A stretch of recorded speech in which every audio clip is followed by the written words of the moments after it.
आज का श्लोक है गीता अध्याय 2 श्लोक नंबर 48। पूर्व श्लोक में कर्म करने की आज्ञा देने के बाद अब भगवान कर्म करते हुए सम रहने का प्रकार बताते हैं। योगस्थः कुरु कर्माणि संगम त्यक्त्वा धनंजय सिद्ध सिद्धया सिद्धयोः समो भूत्वा समत्वं योग उच्यते। हे धनंजय, तो आसक्ति का त्याग करके सिद्ध असिद्धि में, सिद्धि असिद्धि में सम होकर योग में स्थित हुआ कर्मों को कर, क्योंकि समत्व ही योग कहा जाता है। तो इस श्लोक को करने से पहले कल वाले श्लोक का थोड़ा सा और समझ लेते हैं। उसको वैसे हो चुका है, थोड़ा सा और समझ लेते हैं। कल वाला श्लोक था श्लोक नंबर 47, जो कि बहुत ही फेमस श्लोक है। कर्मण्यवाधिकारस्ते मा फलेषु कदाचन मा कर्म फल हेतुर्भूर्मा ते संगोस्त्वव कर्मणि। तो इसमें अंत में थोड़ा सा समझ लेते हैं।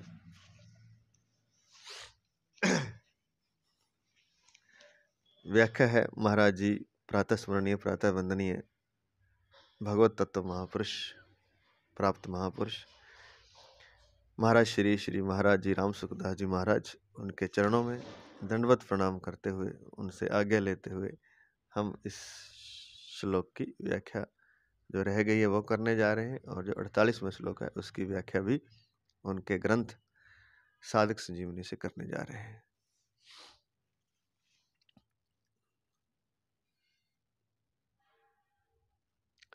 कर्म रहित होने से, पिछले श्लोक का थोड़ा शेष इसको समझ लेते हैं अच्छे से।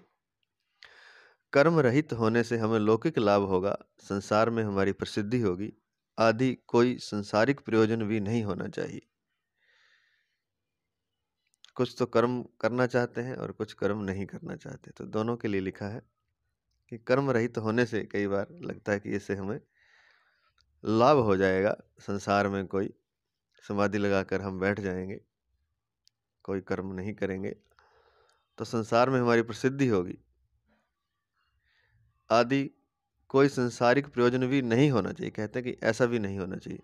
और समाधि लग जाने से आध्यात्मिक तत्व में हमारी स्थिति होगी आदि कोई परमार्थिक प्रयोजन भी नहीं होना चाहिए। कि समाधि हमारी लग जाएगी, ऐसा भी कोई प्रयोजन नहीं होना चाहिए कर्म न करने में। और कोई संसारिक लाभ का प्रयोजन भी ना होना चाहिए अपनी सिद्धि का, प्रसिद्धि का।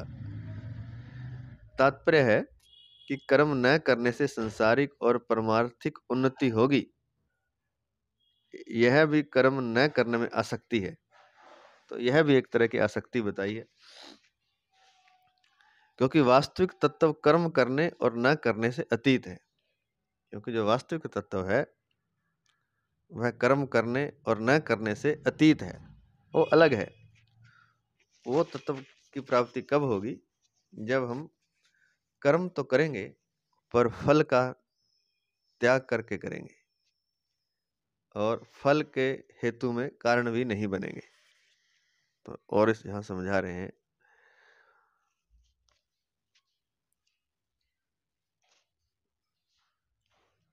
इस श्लोक में भगवान का यह तात्पर्य मालूम देता है। अब इसको थोड़ा विस्तार से समझने के लिए यहाँ दिया है कि भगवान का तात्पर्य यह तात्पर्य मालूम देता है कि परिवर्तनशील वस्तु, व्यक्ति, पदार्थ, क्रिया, घटना, परिस्थिति, अवस्था, स्थूल सूक्ष्म कारण, शरीर आदि के साथ साधक की सर्वथा निर्लिप्तता होनी चाहिए।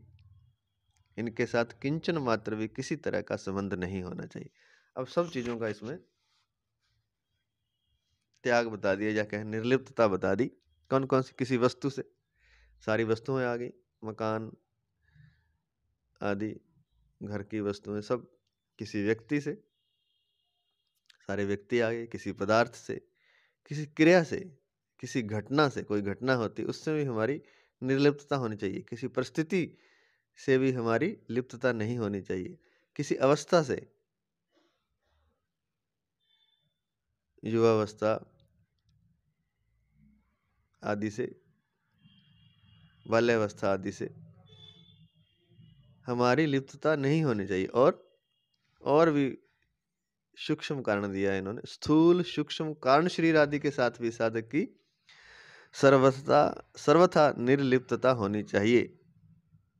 स्थूल शरीर, सूक्ष्म शरीर हमारा मन आदि, कारण शरीर जो हमारी ऊर्जा शरीर है जो हमारा, आदि के साथ भी साधक की सर्वथा निर्लिप्तता होनी चाहिए। बहुत ही क्या कहें, बहुत विशिष्ट और बहुत गहन चिंतन है ये, बहुत ही सूक्ष्म विचार है कि पहले तो सांसारिक कोई सुख, सांसारिक लाभ का कोई प्रयोजन नहीं होना चाहिए, उसमें आसक्ति नहीं होनी चाहिए, और फिर समाधि आदि का भी कोई परमार्थिक आध्यात्मिक प्राप्ति में हमारी कोई आसक्ति नहीं होनी चाहिए। कर्म तो करना है, कर्म करने से मना नहीं करना, लेकिन आसक्ति नहीं होनी चाहिए। फिर इसके बाद बता दिया इन्होंने स्थूल सूक्ष्म कारण, क्योंकि जो भी हमें अनुभव आदि होते हैं जब हम साधना शुरू करते हैं, तो वो सूक्ष्म शरीर में या स्थूल शरीर में या फिर कारण शरीर में, जो कोई ऊर्जा शरीर है, प्राण शरीर है एक तरह से, उसमें होते हैं।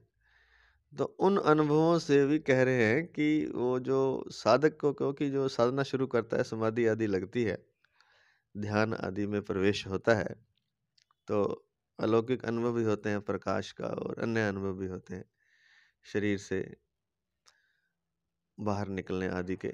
तो कहते हैं कि इन सब से भी साधक की निर्लिप्तता होनी चाहिए।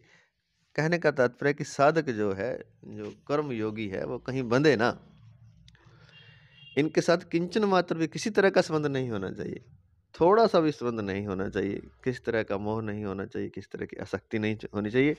संसारिक पदार्थों के साथ तो होनी ही नहीं चाहिए, वस्तु व्यक्ति पदार्थ क्रिया घटना परिस्थिति अवस्था स्थूल सूक्ष्म कारण शरीर के साथ भी नहीं होनी चाहिए। तो ये बात समझ लेनी चाहिए। अगर शरीर किसी अनुभव, किसी सूक्ष्म अनुभव, किसी अतीन्द्रिय अनुभव से हमारी आसक्ति हो रही है, तो वह भी बाधा है, वो योग नहीं बनेगा। इस श्लोक के 4 चरणों में 4 बातें आई हैं। कर्म करने में ही तेरा अधिकार है, कर्मण्येवाधिकारस्ते, फल में कभी तेरा अधिकार नहीं है,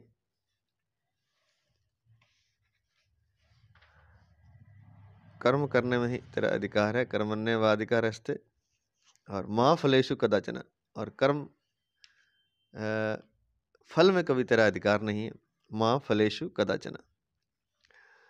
और तीसरा है तू कर्म फल का हेतु भी मत बन, तू कर्म फल का कारण मत बन, माँ कर्म फल हेतुर्भूर्मा।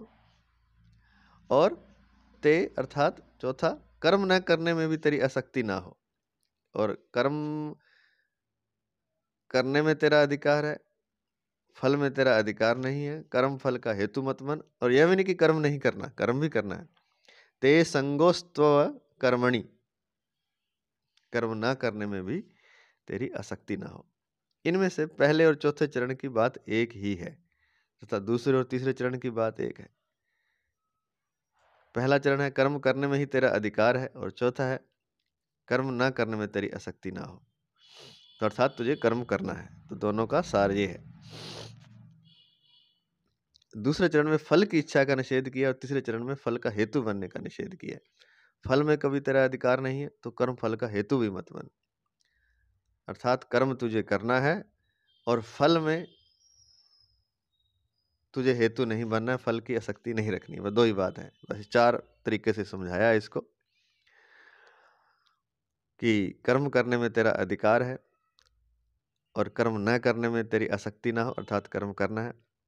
फल में कभी तेरा अधिकार नहीं है, और तू कर्म फल का हेतु भी मत बन, तो फल का अधिकार भी नहीं है और फल का हेतु मत बन, कारण मत बन। तात्पर्य यह हुआ कि अकर्मण्यता में रुचि होने से प्रमाद, आलस्य आदि तामसिक वृत्ति के साथ तेरा संबंध हो जाएगा। अब इसको और थोड़ा सा डिटेल से बताते हैं कि अकर्मण्यता, कर्म न करने में रुचि होने से क्या होगा?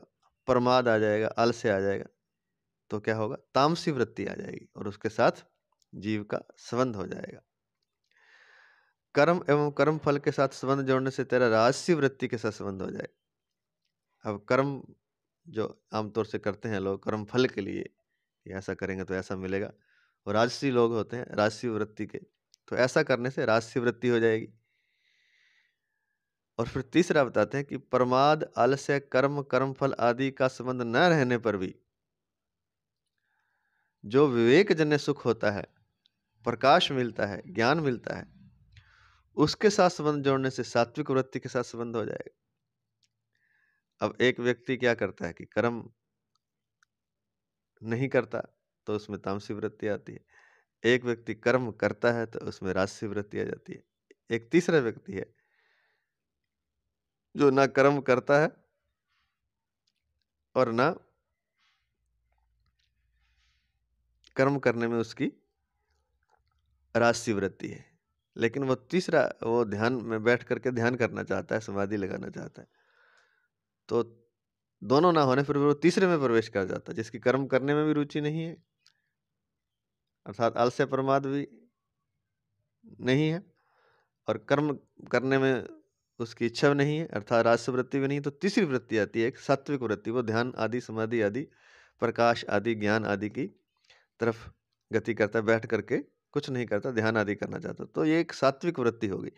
तो यह तीसरे प्रकार की वृत्ति है सात्विक वृत्ति, जिसमें कि यहाँ लिखा है कि विवेक जन्य सुख होता है, प्रकाश मिलता है, ज्ञान मिलता है, तो उसके साथ अगर संबंध जोड़ेगा सात्विक वृत्ति के साथ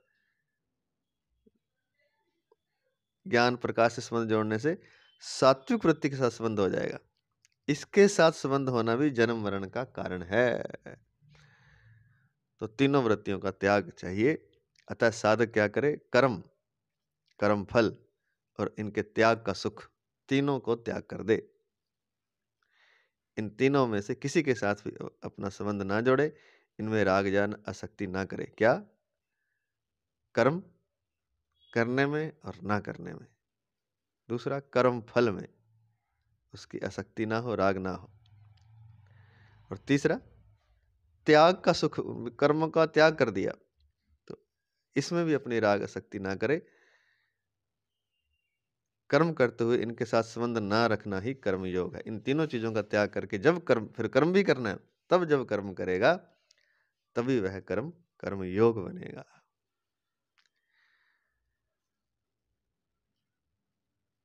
अर्थात किसी तरह की आसक्ति नहीं है, लेकिन करना है, जो कर्म आ गया है सामने, धर्म अनुसार, कर्तव्य अनुसार उसे करना है, और मात्र कर्म करना, बिना किसी आसक्ति के, बिना किसी फल के, बिना किसी कर्म फल के, बिना किसी त्याग के। जब वह कर्म करेगा तो वह कर्म योग बनेगा। इसको ऊपर बता चुके हैं पहले भी। वो कैसे बनेगा कर्म योग? किसी वस्तु, किसी व्यक्ति, किसी पदार्थ, किसी क्रिया, किसी घटना, किसी परिस्थिति, किसी अवस्था और स्थूल सूक्ष्म कारण शरीर आदि के साथ साधक की लिप्तता नहीं होनी चाहिए, अर्थात निर्लिप्तता होनी चाहिए। इनके साथ किंचन मात्र भी किसी तरह का संबंध नहीं होना चाहिए, तभी कर्म कर्म योग बनेगा, नहीं तो वो कर्म रह जाएगा। और जो कर्म है वो कर्म बंधन को देगा, और कर्म बंधन के लिए जन्म मरण में बार बार आना पड़ेगा, क्योंकि उन बंधनों को भोगना पड़ेगा।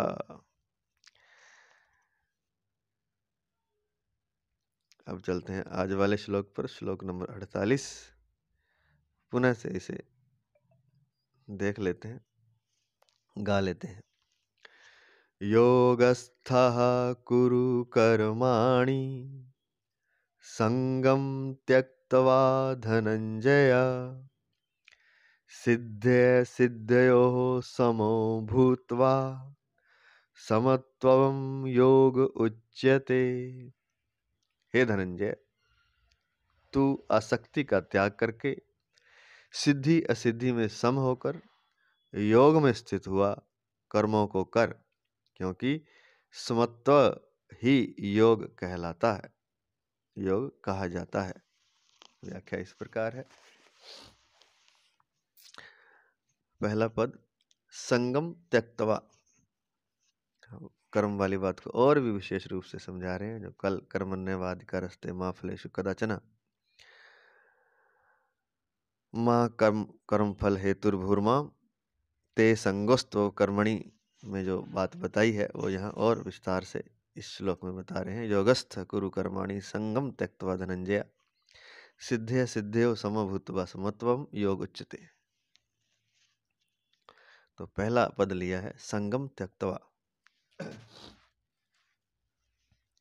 किसी भी कर्म में, किसी भी कर्म के फल में, किसी भी देश, काल, घटना, परिस्थिति, अंतःकरण, बहिकरण आदि प्राकृत वस्तु में तेरी आसक्ति ना हो, तभी तू निर्लिप्तता पूर्वक कर्म कर सकता है। अगर तू कर्म फल आदि किसी में भी चिपक जाएगा तो निर्लिप्तता कैसे रहेगी, और निर्लिप्तता रहे बिना वह कर्म मुक्तिदायक कैसे होगा। कहते हैं कि किसी कर्म में, किसी कर्म के फल में, किसी देश में, किसी काल में, यह पहले भी बता चुके हैं वैसे तो, किसी घटना में, किसी परिस्थिति में, अंतःकरण में, तुम्हारे बहिकरण में आदि प्राकृत वस्तु में तेरी आसक्ति ना हो, किसी भी प्राकृतिक वस्तु में तेरी आसक्ति ना हो, तभी तो निर्लिप्तता पूर्वक कर्म कर सकता है। अगर तो कर्म में और कर्म फल आदि में चिपक जाएगा तो निर्लिप्तता कैसे रहेगी, और निर्लिप्तता नहीं रहेगी तो कर्म मुक्तिदायक नहीं बनेगा, वह बंधनदायक बन जाएगा। अगला पद है सिद्धया सिद्धयो समो भूत्वा। आसक्ति के त्याग का परिणाम क्या होगा? सिद्धि और असिद्धि में समता हो जाएगी। कर्म का पूरा होना अथवा न होना, संसारिक दृष्टि से उसका फल अनुकूल होना अथवा प्रतिकूल होना, उस कर्म को करने से आदर निरादर मिलना, प्रशंसा निंदा होना, अंतःकरण की शुद्धि होना अथवा न होना आदि जो जो सिद्धि और असिद्धि है उसमें सम रहना चाहिए, कहीं भी चिपकना नहीं है। चाहे कर्म पूरा हो अथवा ना हो, उसका फल मिले अनुकूल या मिले प्रतिकूल, उससे आदर मिले या मिले निरादर, कर्म से प्रशंसा हो या हो निंदा, अंतःकरण की शुद्धि हो अथवा ना हो, जो जो सिद्धि और असिद्धि है उसमें सम रहना चाहिए, तभी वो समता आएगी, तभी कर्म योग बनेगा। तो उसमें सम रहना चाहिए। इसको स्टार लगा के नीचे अंडरलाइन करके समझाया है। इस विषय में श्री शंकराचार्य जी महाराज गीता अध्याय 2 श्लोक नंबर 48 की व्याख्या करते हुए कहते हैं,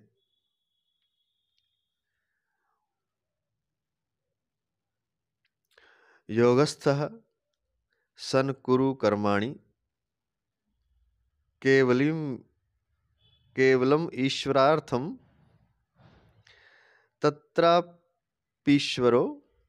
तत्रापीश्वरो में तुष्यत्विति संगम त्यक्त्वा धनंजय फल तृष्णा शून्यन क्रियमाणे कर्माणि सत्व शुद्धिजा ज्ञान प्राप्ति लक्षणा सिद्धिस्तद विपर्ययजा असिद्धिस्तयोः सिद्धया सिद्धयोरपि समस्तुल्यो भूत्वा कुरु कर्माणि कौसौ योगो यत्रस्थः कुर्वित्युक्त मिदमेव तत्सिद्ध्य सिद्धयोः समत्वम योग उच्यते।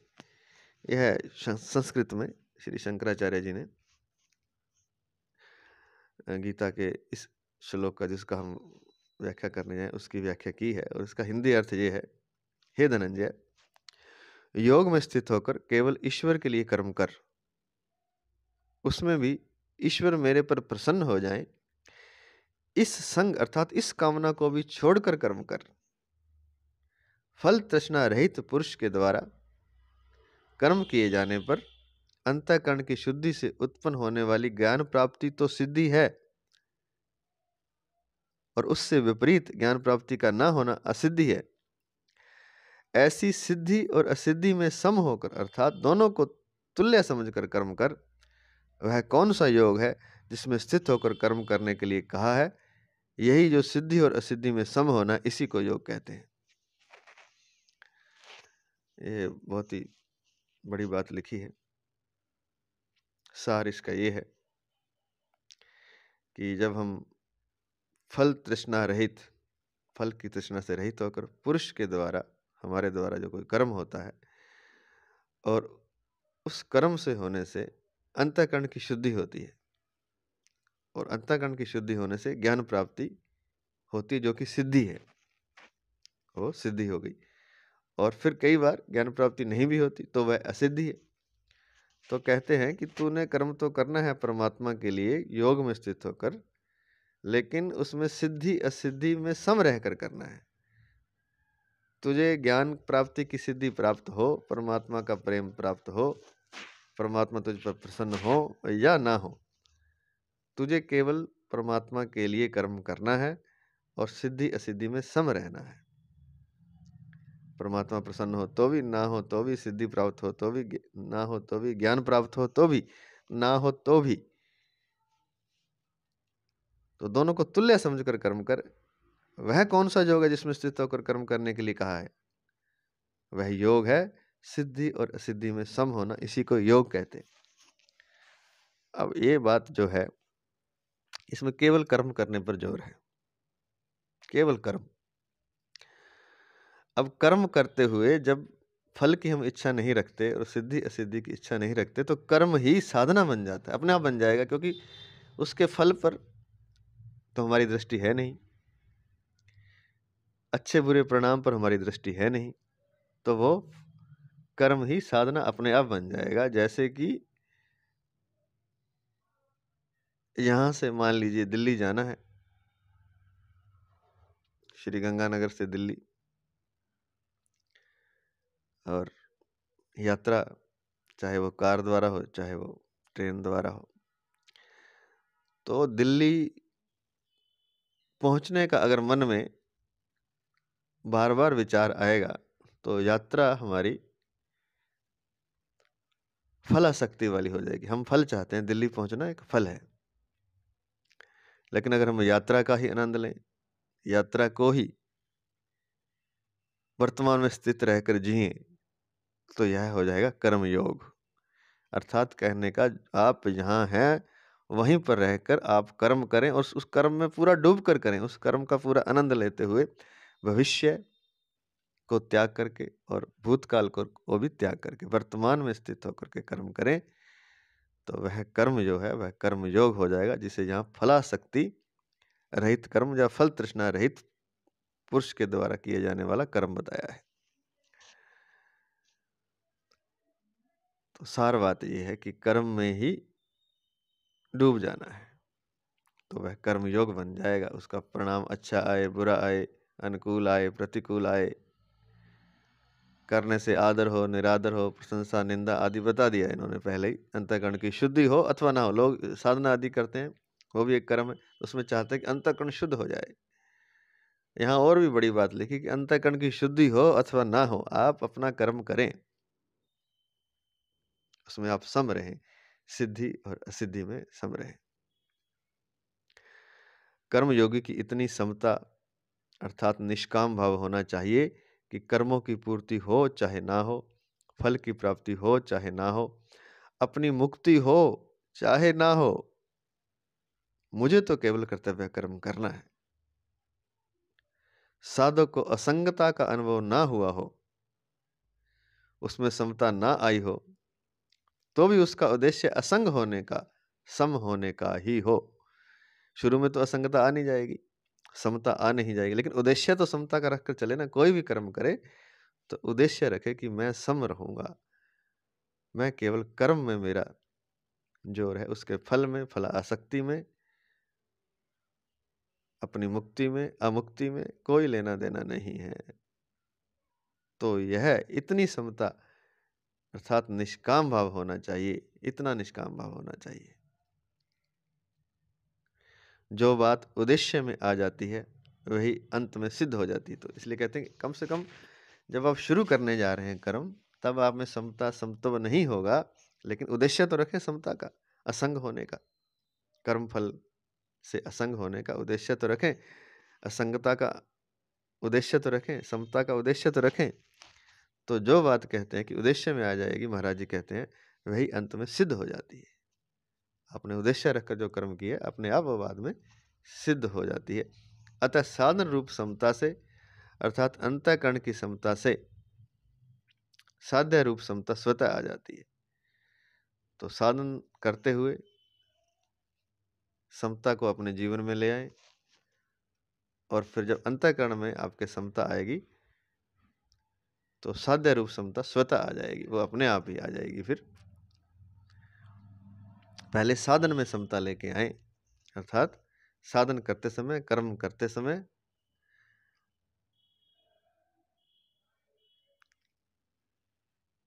निष्काम भाव होना चाहिए। कर्मों की पूर्ति हो ना हो, फल की प्राप्ति हो ना हो, मुक्ति हो चाहे ना हो, केवल कर्तव्य कर्म करें।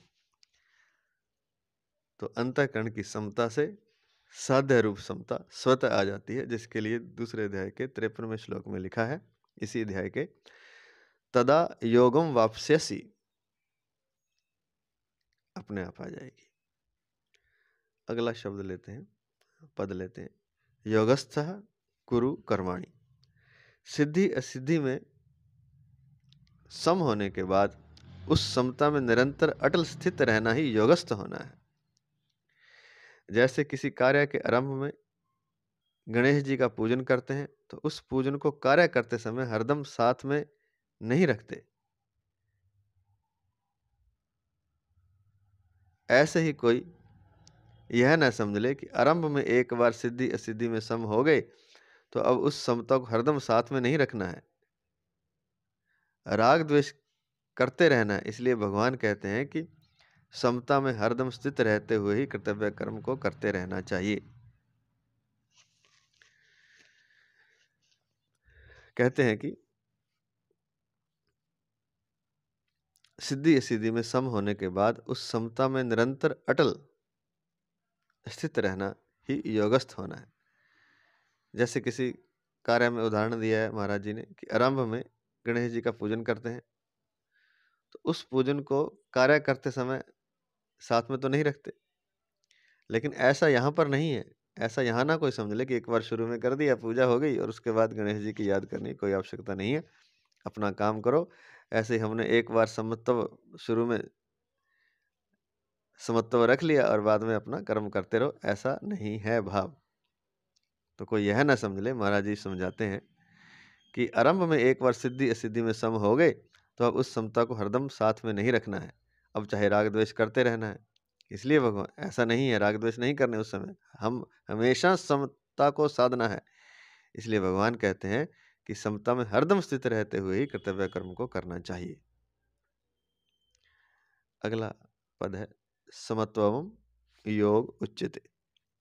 उच्यते, समता ही योग है, अर्थात समता परमात्मा का स्वरूप है। समता है क्या वास्तव में? परमात्मा ही समता है, परमात्मा का ही स्वरूप है।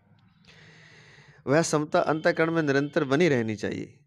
आगे 5वें अध्याय के 19वें श्लोक में भगवान कहेंगे कि जिनका मन समता में स्थित हो गया है उन लोगों ने जीवित अवस्था में ही संसार को जीत लिया है, क्योंकि ब्रह्म निर्दोष और सम है, अतः उसकी स्थिति ब्रह्म में ही है।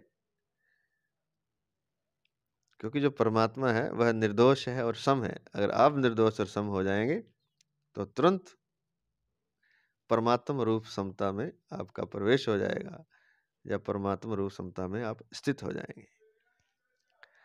समता का नाम योग है।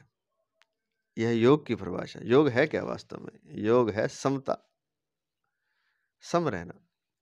इसी को आगे छठे अध्याय के 23वें श्लोक में कहेंगे कि दुखों के संयोग का जिसमें वियोग है उसका नाम योग है। ये दोनों परिभाषाएं वास्तव में एक ही हैं। एक तो क्या, समता का नाम योग है, एक तो ये परिभाषा, और दूसरा दुखों के संयोग का जिसमें वियोग है उसका नाम योग है। ये दोनों परिभाषाएं वास्तव में एक ही हैं। जैसे दाद की बीमारी में खुजली का सुख होता है और जलन का दुख होता है, पर ये दोनों ही बीमारी होने से दुख रूप हैं।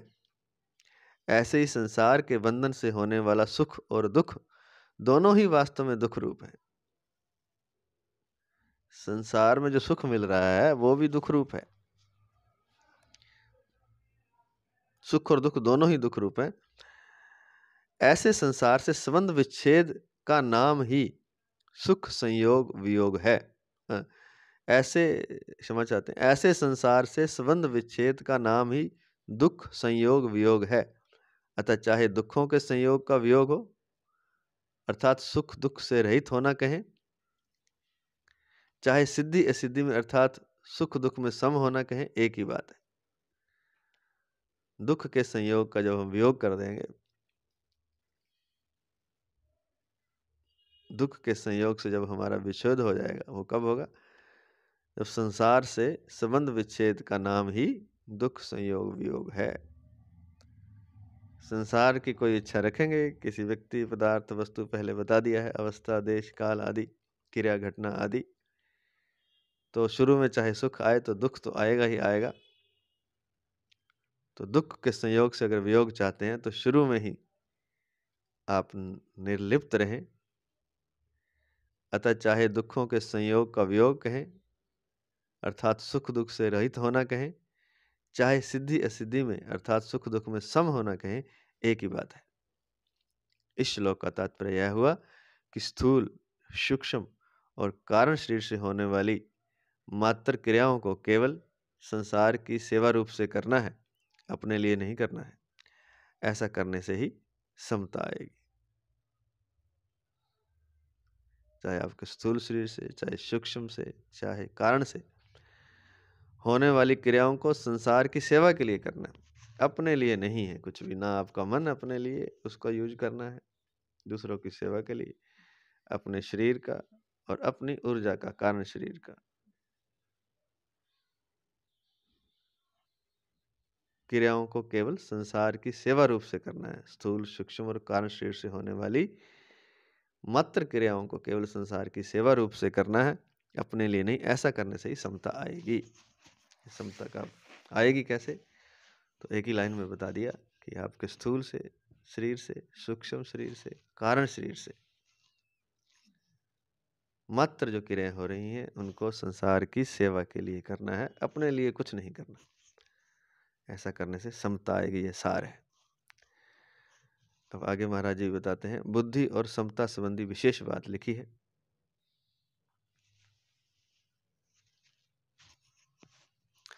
बुद्धि दो तरह की होती है, अव्यवसायत्मिका और व्यवसायत्मिका।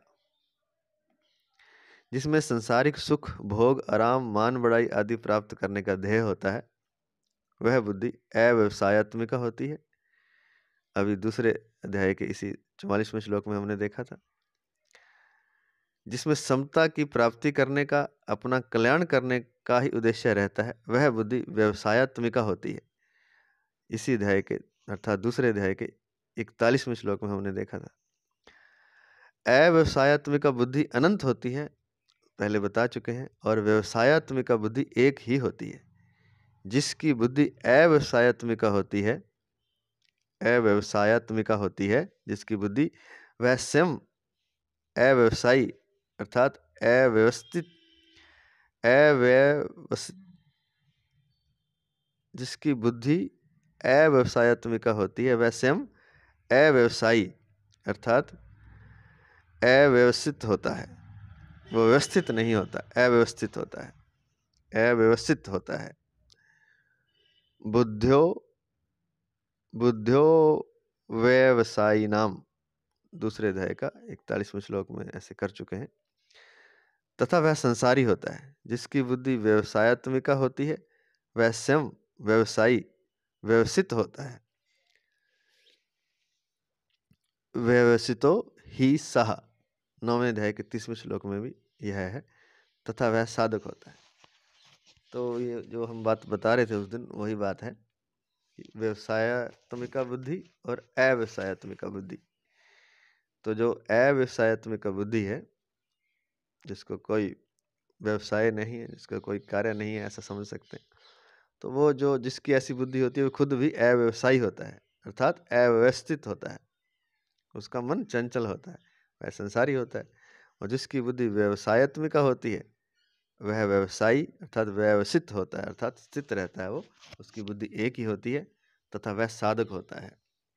जैसा कि 9वें अध्याय के 30वें श्लोक में लिखा है, व्यवसितो ही सह। समता भी दो तरह की होती है।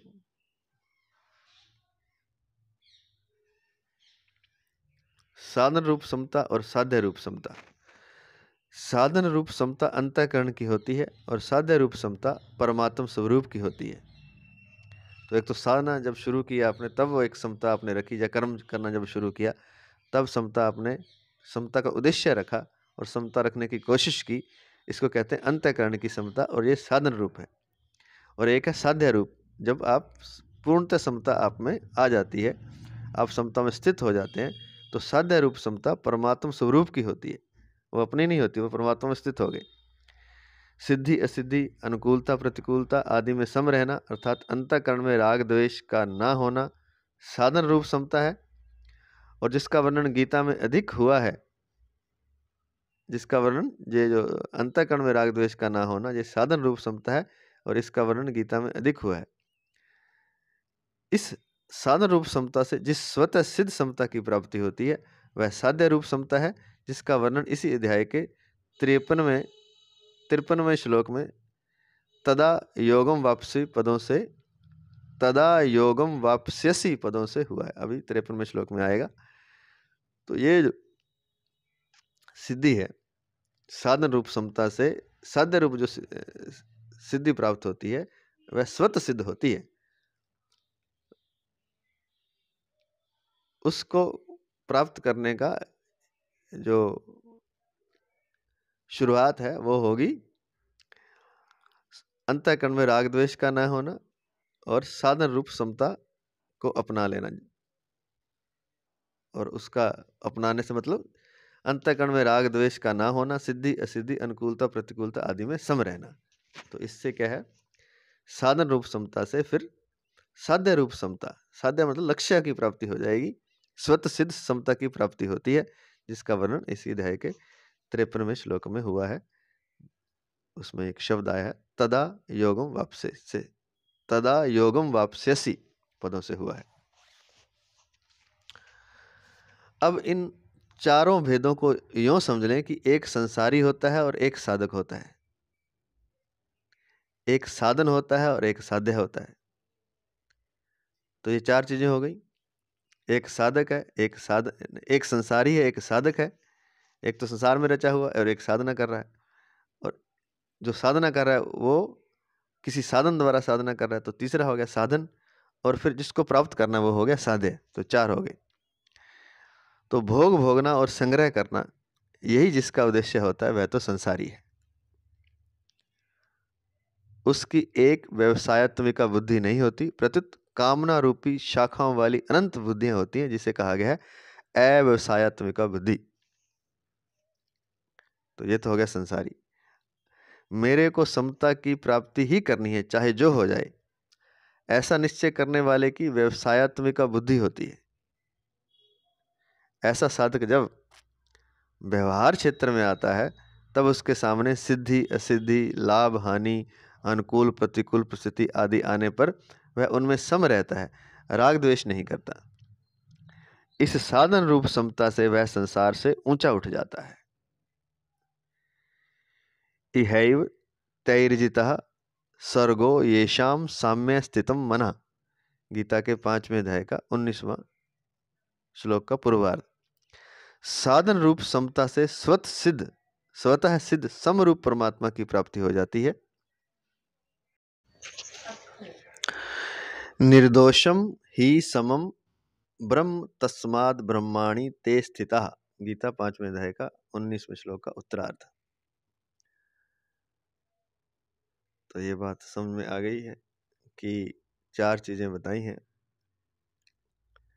एक तो संसारी है, जिसकी बुद्धि अव्यवसायत्मिका कही गई है, जो संसार के भोग भोगना चाहता है, संग्रह करना चाहता है, अर्थात उसकी बुद्धि कामना रूपी अनंत शाखाओं वाली, या कहें कामना रूपी शाखाओं वाली अनंत बुद्धियां होती हैं उसकी। और फिर एक दूसरा जो है, जो साधक है, वो समता को प्राप्त करना चाहता है, चाहे जो हो जाए ऐसा निश्चय करके कि मुझे समता की प्राप्ति करनी ही है। ऐसा निश्चय करने वालों की व्यवसायत्मिका बुद्धि होती है, अर्थात उसकी बुद्धि निश्चित होती है, निश्चय होता है उसके मन में, एक होती है। वो क्या है? वो साधक है। और फिर वो साधन क्या है? ऐसा साधक जब व्यवहार क्षेत्र में आता है, तब उसके सामने सिद्धि असिद्धि, लाभ हानि, अनुकूल प्रतिकूल परिस्थिति आने पर वह उसमें सम रहता है। कर्म तो करता है, उसमें सिद्धि आए असिद्धि आए, लाभ हो हानि हो, अनुकूल हो प्रतिकूल परिस्थिति हो, उसमें सम रहेगा। तो ये क्या हो गया? साधन हो गया। अब इस साधन के द्वारा चौथी जो प्राप्ति होती है, चौथा जो तत्व है, वह है साध्य। अब साध्य क्या है? तो पहले तो यह है कि सिद्धि असिद्धि, लाभ हानि, अनुकूल प्रतिकूल परिस्थिति में आने पर वह सम रहता है, अर्थात राग द्वेष नहीं करता। राग द्वेष नहीं करेगा तो वह साध्य को साध रहा है, यानी साधन है का उपयोग कर रहा है। अब साधन रूप समता से वह संसार से ऊंचा उठ जाता है। तो चौथी जो प्राप्ति होती है वह साध्य की प्राप्ति होती है, अर्थात वह समता में स्थित हो जाता है, जिसके लिए गीता के 5वें अध्याय के 19वें श्लोक के पूर्वार्ध में कहा गया है, वह साधन रूप समता से वह संसार से ऊंचा उठ जाता है। इहैव तैर्जितः सर्गो येषाम साम्य स्थितम मनः। और साधन रूप समता से स्वतः सिद्ध समरूप परमात्मा की प्राप्ति हो जाती है। और साधन रूप समता से वही बात लिखी है कि उसे स्वतः सिद्ध समरूप परमात्मा की प्राप्ति हो जाती है, अर्थात साध्य की प्राप्ति हो जाती है। जिसके लिए श्लोक है 5वें अध्याय के 19वें के उत्तरार्ध में, 19 श्लोक 5वें अध्याय के 19वें श्लोक का उत्तरार्ध, निर्दोषम ही समम ब्रह्म तस्माद ब्रह्माणि ते स्थिता। तो ये बात है, ये समझ लेनी चाहिए अच्छी से। परिशिष्ट भाव महाराज जी ने दिया है, पातंजल योग दर्शन में चित्त वृत्ति निरोध रूप से साधन को योग कहा है। योगस चित्त वृत्ति निरोधा, पहले अध्याय का 2 श्लोक पातंजल योग दर्शन में। तो इसको योग कहा गया है। इस योग के परिणाम स्वरूप दृष्टा की स्वरूप में स्थिति हो जाती है। इस योग के परिणाम में क्या होता है कि दृष्टा की स्वरूप में स्थिति हो जाती है। तदा दृष्टुः स्वरूपे अवस्थताम, स्वरूपे अवस्थनाम, तदा दृष्टुः स्वरूपे अवस्थानम, पहले अध्याय का 3 श्लोक पातंजल योग दर्शन। इस प्रकार पातंजल योग दर्शन में योग का जो परिणाम बताया गया है, उसी को गीता योग कहती है। समत्वम योग उच्यते तम विद्याद दुख संयोग वियोगम योग संगीतम, 6 अध्याय का 23वां श्लोक। तो उसी को, जो वहाँ योग का परिणाम है, उसी को गीता योग कहती है। तात्पर्य है कि गीता चित्त वृत्तियों से सर्वथा स्वंद विच्छेद पूर्वक स्वतः सिद्ध सम स्वरूप में स्वाभाविक स्थिति को योग कहती है।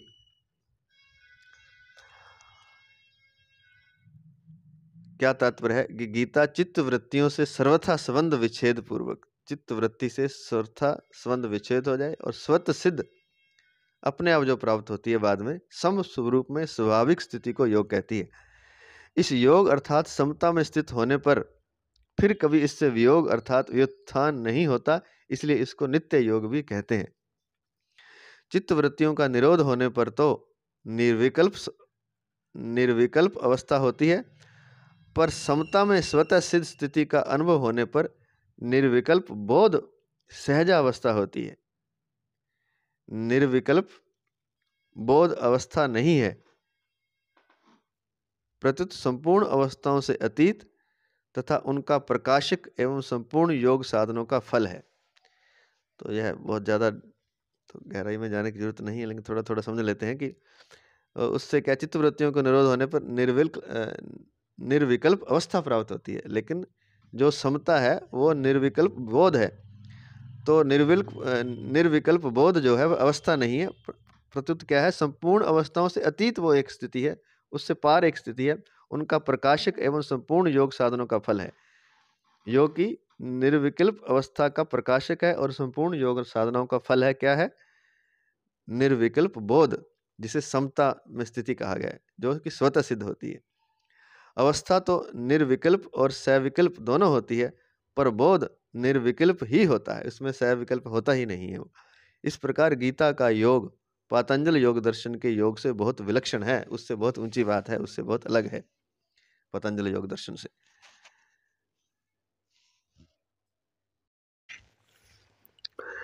पातंजल योग दर्शन के योग का अधिकारी वह है जो मूढ़ और क्षिप्त वृत्ति वाला नहीं है, प्रत्युत विक्षिप्त वृत्ति वाला है।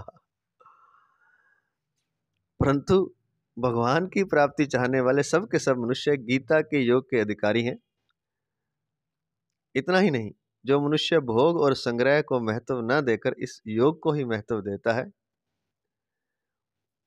इसको प्राप्त करना चाहता है, ऐसा योग का जिज्ञासु भी वेदों में वर्णित सकाम कर्मों का अतिक्रमण कर जाता है।